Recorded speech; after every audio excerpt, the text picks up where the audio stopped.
विस्तार से बताएंगे। तो आइए कर लेते हैं खबरों के विस्तार के साथ शुरुआत। सबसे पहले बात हैदराबाद की, जहां पर मंदिरों में तोड़फोड़ को लेकर एक बार फिर कांग्रेस सरकार बैकफुट पर आ गई है।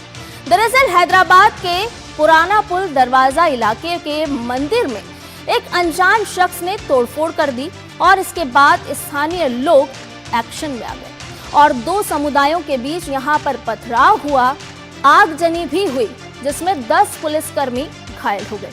और ऐसे में अब भारतीय जनता पार्टी ने यहां के मुख्यमंत्री रेवंत रेड्डी और कांग्रेस पर हिंदू मंदिरों की सुरक्षा को लेकर लगातार जिस तरह से रुख अपनाया जा रहा है, तो भारतीय जनता पार्टी अब हमलावर हो गई है।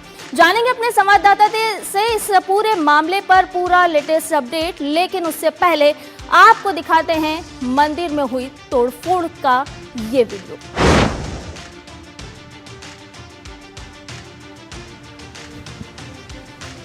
तो तेलंगाना बीजेपी का एक सुपर वीडियो ये साझा किया गया है, जहां भारतीय जनता पार्टी अब तीखे सवाल उठा रही है और कह रही है कि कांग्रेस राज में मंदिर सेफ नहीं है। लगातार हिंदू मंदिरों पर हमला किया जा रहा है और साथ ही साथ दोषियों पर सख्त कार्रवाई करने की मांग भी उठाई गई है। वीडियो देखिए, तोड़फोड़ से जुड़ा हुआ ये वीडियो, जहां पर भारतीय जनता पार्टी अब हमलावर है और तीखे सवाल उठा रही है। तो हैदराबाद में एक बार फिर से माहौल बिगड़ता हुआ नजर आ रहा है।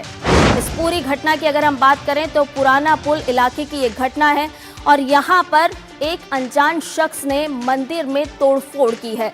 ये खबर आपको बता रहे हैं, जहां जिससे जुड़ा हुआ वीडियो भी आपको बताया और आपको बताया कि स्थानीय लोगों में अब यहाँ पर आक्रोश फैल चुका है।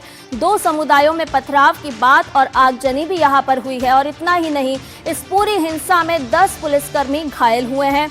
पुलिस ने इस पूरे मामले को लेकर के 2 FIR भी दर्ज की है। फिलहाल स्थिति तो नियंत्रण में है, लेकिन भारतीय जनता पार्टी ने इस पर तीखा हमला बोला है और मंदिर में पूजा पाठ भी किया गया है। तो साफ तौर पर संदेश भारतीय जनता पार्टी की तरफ से दिया जा रहा है कि मंदिर हमारी आस्था का केंद्र है, लेकिन यहाँ पर जिस तरह से तोड़फोड़ की गई है, निश्चित तौर पर संदिग्धों को यहाँ पर हिरासत में लिया जाना चाहिए।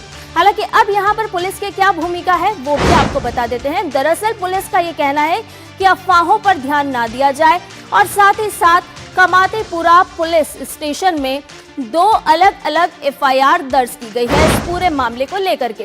तो अफवाहों पर ध्यान ना देने की बात कही जा रही है। दूसरी FIR भीड़ द्वारा हिंसा और पुलिस पर हमला किए जाने को लेकर के की गई है। 2 FIR दर्ज हुई है और आपको ये भी बताते चलें कि CCTV वीडियो फुटेज से आरोपियों की पहचान की जा रही है। जल्द गिरफ्तारियां होने की उम्मीद भी है। हालांकि शांति बहाली के लिए लगातार कदम उठाए जा रहे हैं, लेकिन सवाल यहां पर एक बार फिर आस्था से जुड़ा हुआ है। और इतना ही नहीं, आपको अब ये भी बता देते हैं कि आखिर यहाँ की कानून व्यवस्था क्यों फेल हो चुकी है। तो भारतीय जनता पार्टी ने तेलंगाना सरकार पर इस पूरे मामले को लेकर सीधे सीधे निशाना साधा है और ये कहा है कि माता की मूर्ति, शिवाजी के ध्वज का ये पूरी तरह से अपमान है। हिंदू मंदिरों का संगठित और सुनियोजित तरीके से अपमान किया जा रहा है। और इतना ही नहीं, ये भी आरोप लगाया गया है कि सरकार वोट बैंक बचाने की राजनीति लगातार कर रही है। और इतना ही नहीं, चरमपंथियों की ताकतों को बढ़ावा दिया जा रहा है और यही वजह है कि इसी के परिणाम स्वरूप हम देख रहे हैं कि मंदिर में किस तरह से तोड़फोड़ की जाती है। तेलंगाना भाजपा अध्यक्ष ने मंदिर का दौरा भी किया इस पूरी घटना के बाद। और इतना ही नहीं, मंदिर को लगातार जिस तरह से निशाना बनाया जा रहा है, उसके खिलाफ यानी कि दोषियों को लेकर के सख्त कार्रवाई की मांग भी उठाई गई है। मंदिरों की सुरक्षा के लिए भारतीय जनता पार्टी हमेशा से तैयार है, ये बात भी कही गई है। तो आपको बता दें कि किस तरह से यहाँ पर हिंदू आस्था को निशाना बनाया गया है। और आपको ये भी बता दें कि नफरत वाली साजिश आखिर किसकी है, ये भी अब एक तरह से सवाल उठ रहा है। और सुरेखा हमारी संवाददाता इस पूरे मामले पर हमारे साथ जुड़ गई हैं।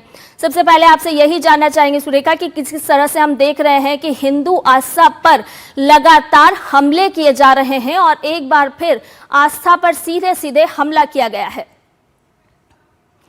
और इससे पहले आपको सुनवा देते हैं केंद्रीय मंत्री शिवराज सिंह चौहान क्या कुछ कह रहे हैं।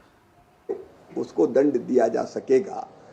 इससे सीधे सीधे किसानों को, अभी जाते हैं दुकान पे और बातें करके कोई भी डीलर उनको बेच देता है कि बहुत अच्छा बीज है, इससे ये उत्पादन होगा, और वो खरीद लेता है, लेकिन इससे पूरे मूल का पता चलेगा। एक इस बात में इसकी व्यवस्था की गई है, सीड कंपनी का रजिस्ट्रेशन बाकायदा किया जाएगा। रजिस्ट्रेशन की जो व्यवस्था है उससे भी कौन कौन सी पंजीकृत हमारी सीड कंपनीज है, सीड बेचने वाले हैं, वो पता चल सकेगा। इससे अनाधिकृत रूप से अगर कोई बीज बेचेगा तो वो भी जानकारी तत्काल प्राप्त की जा सकेगी। हाँ, एक बात मैं इसमें कहता हूं कि परंपरागत बीज जो किसान बोता चला आया है, परंपरागत बीज पर ये प्रतिबंध लागू नहीं होंगे, क्योंकि किसान आपस में भी बीजों का विनिमय करता है। एक बात ये फैलाई जा रही है कि इसमें परंपरागत बीजों का क्या होगा, कुछ नहीं होगा। किसान खुद का बीज बो सकता है, किसान दूसरे किसान को बीज दे सकता है, या स्थानीय स्तर पर अगर बीज का, कई बार ये चलता है किसानों में कि बोनी के समय बीज ले लिया, बाद में सवा गुना वापस कर दिया। ये परंपरागत सिस्टम है। तो जो परंपरागत बीज है वो बीजों का प्रचलन स्थानीय स्तर पर जारी रहेगा, उसमें कहीं कोई दिक्कत नहीं है।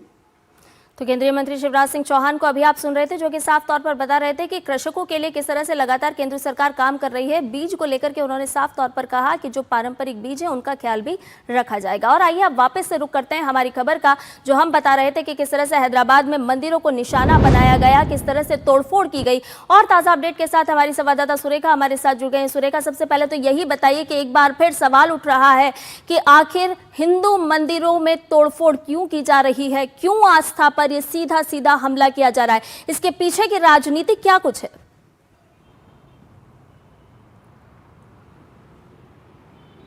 प्लीज चेक कीजिए ना, एंकर की आवाज नहीं आ रही है मुझे।